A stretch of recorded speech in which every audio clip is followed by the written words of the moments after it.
वाचला पाहिजे असं मला वाटतं। यानंतर मी ज्येष्ठ कवी आणि ज्यांचं ऐकायला तुम्ही आतुर झालेले आहात असे आदरणीय भारत सातपुते सरांना विनंती करते की त्यांनी या निमित्ताने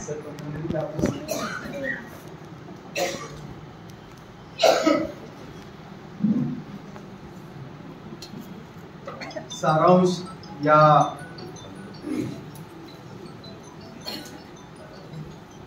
या कविता संग्रहाच्या कार्यक्रमाचे अध्यक्ष माझे गुरुवर्य प्राचार्य डॉक्टर नागरावजी कुंभार सर। खर तर मला जरा 3 गोष्टींना अवघडल्यासारखं।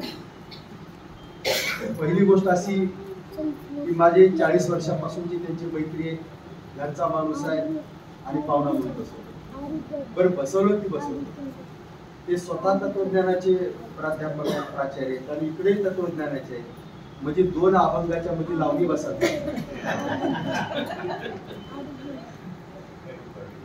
तसं मला मध्ये बसवलं। आणि दुसरी गोष्ट अशी की माझं किती जरी पुस्तकं लिहिली तरी सूत्रसंचलन करणे हा माझा आवडताच, बरोबर आहे का? म्हणजे एखाद्या ड्रायव्हरला कंडक्टरला बसवावं आणि एखाद्या कंडक्टरला ड्रायव्हर म्हणून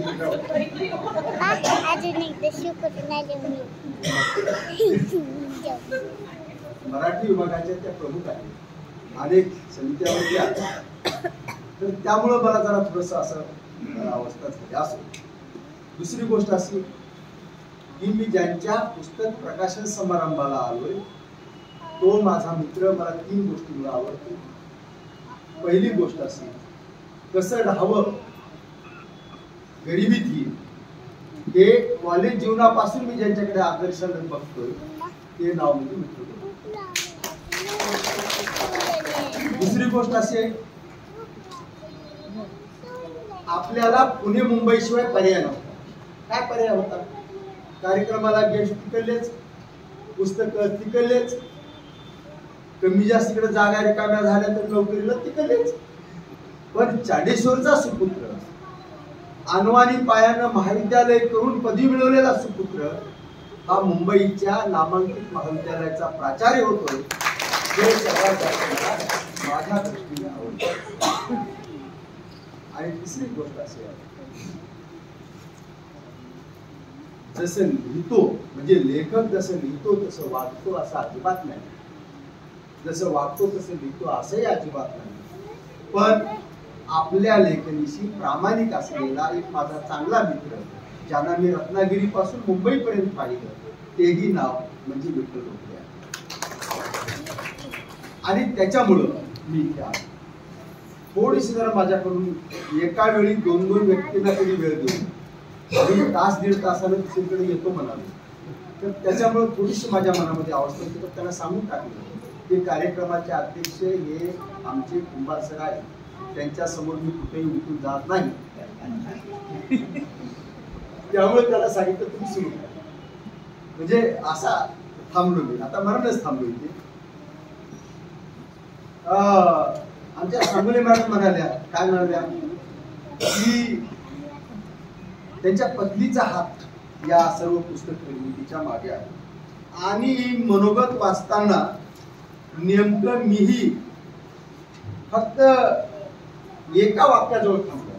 काय वाक्य आहे ते वाक्य असं आहे, माझी पत्नी म्हणजे रोकडे सरांची वैजयंतीने छापण्यासाठी लावलेला सततचा ससंग।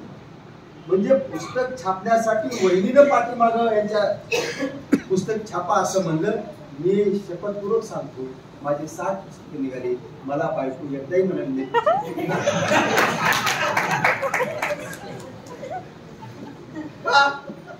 कवि की पत्नी कवि से बोली, मैं तुम्हारे लिए जान दे दूंगी, लेकिन तुमने कविता सुनाई तो तुम्हारी जान ले।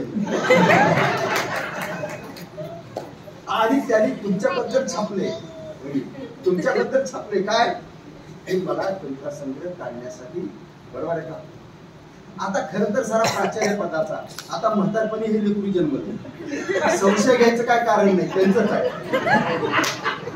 का एवढ्या सर्व व्यापामध्ये म्हणजे दयानंदला वेद निघत होते.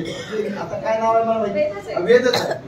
तर तेव्हा त्यांची माझी बरोबर आहे, काही परदेशी होते, आणखी पुन्हा हे सर्व त्या काळामध्ये छापून आलेली कविता आता याच्यात 1970. हा यस. तर त्या काळातली कविता याच्यामध्ये आहे. तेव्हा खर तर हा 20-25 हजार रुपये खर्च, बरोबर आहे. काय आलं नसतं, फ्रीज आला असतं, बरोबर आहे का, काय झालं असतं, एक अर्धा तोळं पाव तोळं सोनं आलं असतं, बरोबर आहे का नाही. पण हे कवी साहित्यिक आहे. हे विडंबन मी काही बोलत असलो तरी शब्दासंगे लागलेला पाठ आमचा, शब्दांच्या मुळखावर उधळणारी आमची जात, डोळे फिरतील किती ठोकीत असतो शब्दांचे पाठ, आम्हाला कशाचा दिवस आणि मी सर्वात कौतुक या प्रसंगी करतो ते आमचे मित्र समीक्षक डॉक्टर संभाजीराव पाटील. का ते जास्त वेळ बोलले असं मला पण वाटतं, का आम्हाला ऐकून घ्यायची अजिबात सवय, बरोबर आहे का. आम्हाला काय सतत बोलायची सवय, दुसऱ्याचं ऐकून घ्यायचं नाही. पण आता वयोमानानुसार ऐकून घ्यावं लागतं. काय होतं घरी असंच झालंय. कसं नवीन नवीन लग्न झालं, आपलं बायको आहे, तिला 1-2 झाले मग तिचं ऐकावं लागतं, आणि वय वाढलं की दोघांचं एकमेकाला ऐकू येत नाही. असं मी खरं सांगतो की नाही, अज्ञाताकडून ज्ञाताकडे, कठीणाकडून सोप्याकडे आणि रसिकांना उन्हाकडून सावलीकडे या कविता संघाच्या बाबतीत गेला असेल तर ते संभाजीराव पाटील खूप चांगली